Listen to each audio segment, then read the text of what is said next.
Hi, guys. Hey, I thought I would spend a few minutes talking to you about what I think is important for all of us on this planet to be informed about. I want to share with you some information regarding an extraterrestrial race of beings that most humans have never seen, yet they have been extremely significant to mankind's well-being and survival over many of our generations. I'll first do my best to describe in some detail who these beings are and why they're here, followed by a fuller explanation of their significance to our current lives and why it's so important that we know about them. These magnificent extraterrestrials are truly the guardians of our galaxy. And one of the main reasons a majority of people on this planet are still able to sleep safely in their beds at night. Well, the race I'm speaking about is the Urmah, an extraordinary and highly ethical feline race made up of very beautiful and friendly large cats, lions, tigers, leopards, cheetahs, and panthers. They come from the planets Lyra and Avyon in the Vega star system, located in the constellation Lyra, about 25 light years from Earth. They're an extremely impressive race, calm and loving. They live to be about 950 years old. They know exactly who and what they are. Now, one of their starships, Avyon One, is currently in low orbit above our planet. That ship is roughly a mile and a quarter long and is their flagship, housing King Ruhr himself, an imposing 10-foot pure white albino male lion. Wow. Who is here because of the escalating tensions within the Galactic Federation and the cabal on Earth. These guys are basically lions and tigers on 2 feet, relatively of similar size as our big cats on Earth, only standing upright. They have these short, powerful legs for jumping and a long spine and upper body. Oh yeah, and some of their tails have a ball of hair at the end. The average male Urmah stands at around 9 feet and weighs 500 pounds or more. However, some of the alpha males can stand at least 10 feet tall and weigh over 600 pounds. They have a slightly different spine and hips than the cats on our planet, which allows them to spend a lot of time walking upright. Although they're a little slower this way. For speed and strength, they get down on all fours. Oh yeah, and one of the most interesting things about the Urmah is that they have a real affinity for fashion, and they dress in a very flamboyant way, always adorned with big golden armor and capes, wearing boots or open-toed shoes. The fashion looks kind of Roman, everything for effect, and ultra ornamented. The males use high-tech armor for both battle and for ceremony, all gold with long red capes. They even hang things from their ears, like earrings, males and females alike. Seriously, there is not another race like them. They are true royalty of the galaxy. The hands or paws of these large cats are very dexterous, so they're able to use tools or instruments with relative ease. When they fight, they often use a sword or an axe, but obviously would use their claws and teeth as well. They're also masters of the astral realm, where in the lower astral, you can find them hard at work fighting for justice, slaying the evil monsters of that dark realm. I know this all sounds like fantasy, but it's very, very real. These regal Urmah cats are great warriors, very emotional and dramatic.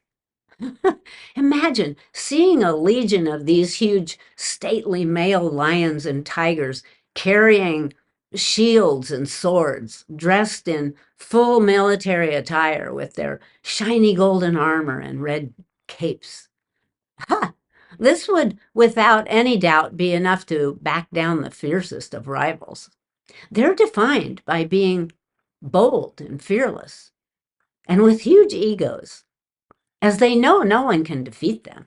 Although they are extremely loving, they're also fierce warriors, and the only race to defeat the once brutal Alpha Dracos, or space dragons. The Urmah starships are highly militarized and always ready for any potential threat. This is widely known by all other races, and they're greatly respected throughout the cosmos. These huge cats can be so menacing and savage that even the Alpha Dracos fear them, although most Dracos are considered friendly now. The Urmah are the most dominant and prolific race in this galaxy. They have colonized thousands of planets, including the Pleiades, and also have a very large colony on Sirius. In fact, they once had a colony in ancient Egypt, 8 to 10,000 years ago. Well, they are a part of the Galactic Federation, but also have their own interstellar federation, loosely translated as the United Federation of Felines, and are so powerful that the Galactic Federation itself sees them as a problem because of their constant tendency toward disobedience. Yet they never dare to challenge them. I mean, seriously, who would want to mess with a race of stubborn, potentially ferocious, super proud 10-foot, 600-pound cats? Anyway, they are hugely impressive and can be quite self-centered. They know this about themselves and even love it. Yet this does heavily contrast with their high ethics and moral, empathetic, and emotional skills, reflected in their need to protect everything they love. They are very affectionate and demonstrative and openly work against injustice.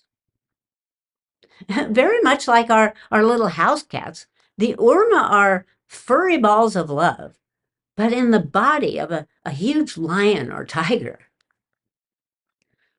The Urmah race is strongly monogamous and tend to be with their first and only partner for life. The average family consists of a mother and father and about 6 to 8 cubs, which are educated by both partners. The females have breasts and nurse their young. They actually carry their babies like we do in their arms, not in their mouths. The cubs are taught to walk upright at about 2 years old. Otherwise, they would prefer to stay on all fours because that's more natural for them. They are carnivorous, but they don't kill like they used to. They now produce a synthetic meat by growing tissue for food in devices like medical pods. So the food they eat now is never part of an animal. They even eat some fruits and vegetables. These great cats are mainly telepathic, but they can talk as well and can be understood in any language they choose to speak. They call their language Avyonic. They have a very deep, low, and strong rumbling roar while talking, uttering words, but with a sound like an articulated or controlled roar, similar to how a lion sounds when it roars, but adding words. And they always speak slowly, always taking their time with everything. Their writing looks a bit like cuneiform, where they once used their claws to make symbols, but now usually use computers. Okay, now why did I say that the Urmah race is the most significant to our current lives here on Earth? There is presently a very volatile situation brewing above our planet, which involves our own bad guy cabal, as well as the Galactic Federation itself. As I mentioned before, there are currently in orbit above our planet thousands of ET ships, many of who are here to monitor their starseeds. Others representing their star race during this unparalleled vibrational shift in which an entire planet shifts from third density into fifth. Here to watch the show, as it were. And even sometimes sending down one of their crew members to Earth for one reason or another. Some of the starships are simply here out of curiosity, interacting with humans as they can.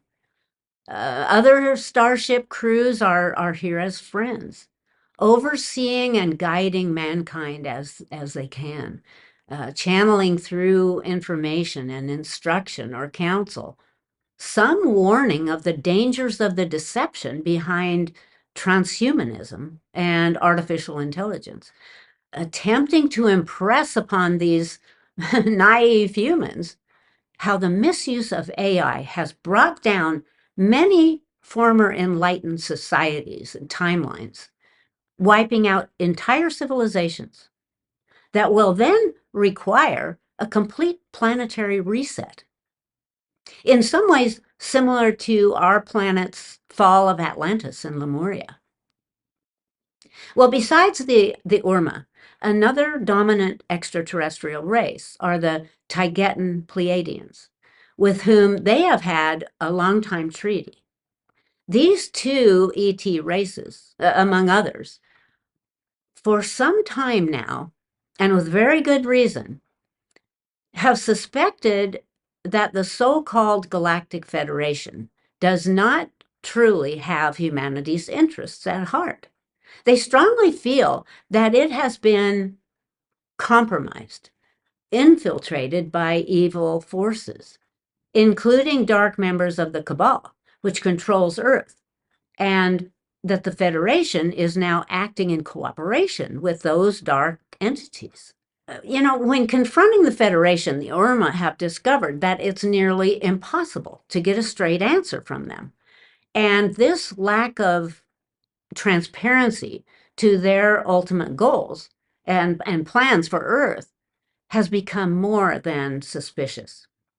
They believe that it is ethically wrong to keep humanity as prisoners, suffering horrible lives, when this could easily be adjusted for the betterment of those incarnated humans. The Urmah know that their mere presence is a deterrent, hopefully preventing them, the Federation, from acting even worse against the population of Earth. They believe that the Galactic Federation is selling the idea that it is all positive and loving, while on the other hand, it is not only acting permissively, but is also directly supporting the interests of all those dark entities, all the while misleading and lying to the rest of the star races near Earth so they won't interfere. It's widely known that these great cats are prone to disobedience and have no intention of following Federation rules and orders that are not fully explained. They feel that if there's no logic to those rules and regulations, why should they follow them? In truth, they simply could not care less what the Federation says or what punishments they may try to impose on them. Therefore, they really can't be manipulated. The reason they still follow some rules is simply that they want to coexist cooperatively and peacefully with most of the advanced civilizations that are a part of the Galactic Federation. However, they will not tolerate being patronized or told what to do. They may follow some rules simply because they agree that they are logical.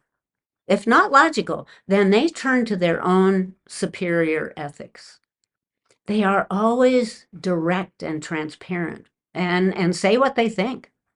You know, the excuse that the Federation uses to leave things the way they are on Earth is that they say the souls incarnating here actually wish to have these harsh lives for the reason of overall expansion of their soul, and that this is why they've planned such painful and difficult lives, and this is what the awakening is all about.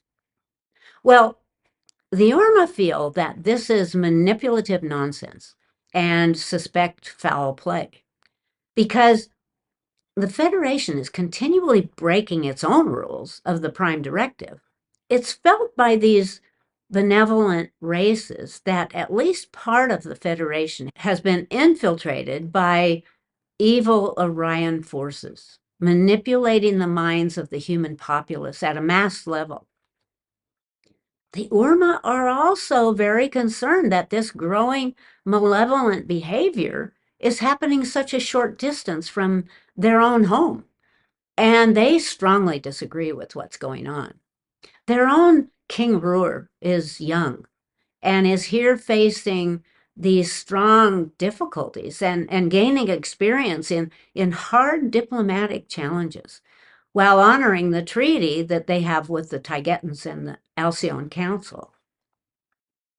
And, you know, to make this situation even more serious, it seems that the Federation has secured the help of a very deceitful and cunning race of tall grays called the Atorthans. These beings are extremely powerful telepathically and able to infiltrate the minds of lesser species, such as the humans, and send to them certain dark notions and conceptions, essentially to make them think that they've come up with these ideas themselves, and they have not. They're experts at mind control and have come as partners to the Federation in what they intend to be a total takeover of all society, culture, lifestyles, customs, and education of the humans. They have already achieved control politically. So it's pretty easy to conclude that they, along with the cabal, have a long list of similar agendas and procedures to implement in order to create fear and chaos throughout the globe. One of these agendas is a potential false alien invasion, which could plunge the entire planet into total mayhem, allowing these tyrants to put into action even more sinister plans. What these regressive entities want is to cause fear and confusion. And this is already happening with the media, emphasizing all the wars and conflicts, famines and disasters through weather-modified hurricanes and earthquakes and tsunamis. These are all mind control manipulations of the matrix created for humans to react to for the most potent outcome.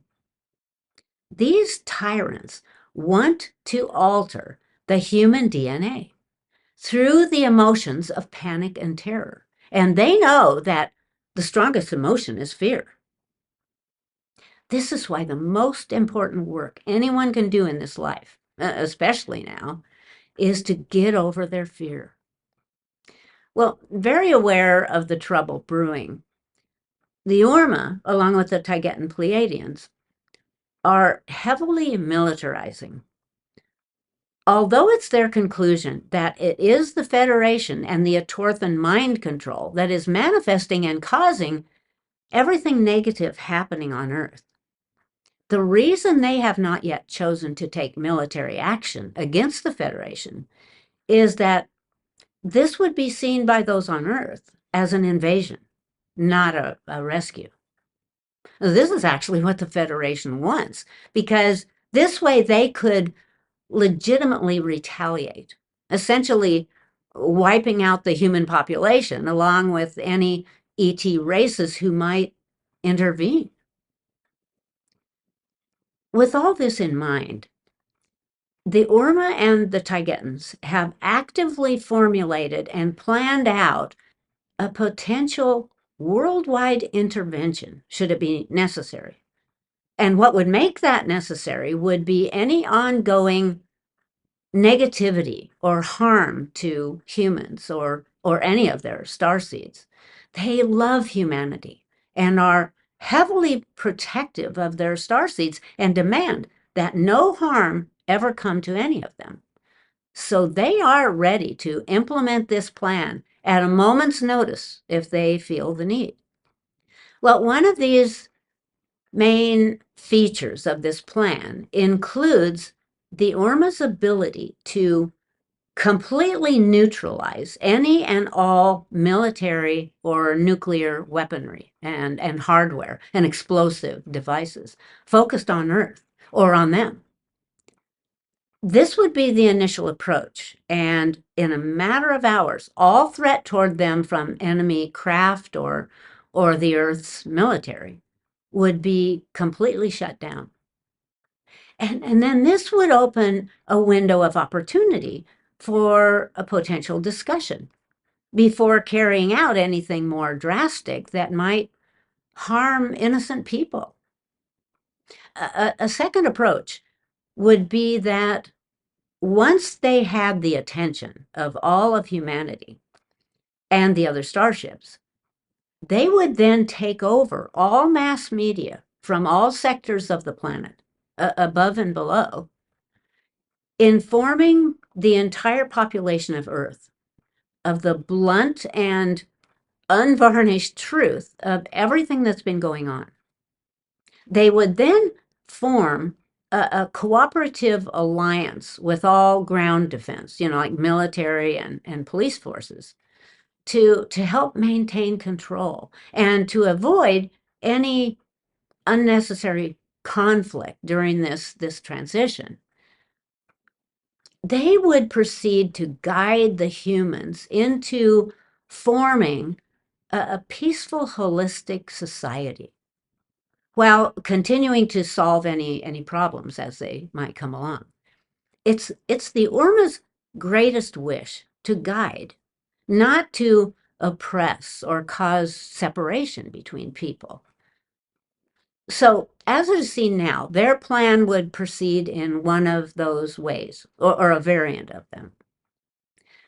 This is why I made the comment earlier that it is of the greatest value and significance to know who these regal kings of the galaxy are and why they're here. They are our friends and the protectors of Earth.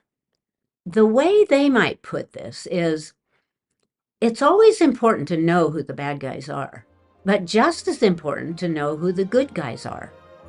The Urmah are the good guys, and I want you to be able to recognize who they are if or when you see them. Oh, thank you so much for listening. Until next time, bye-bye.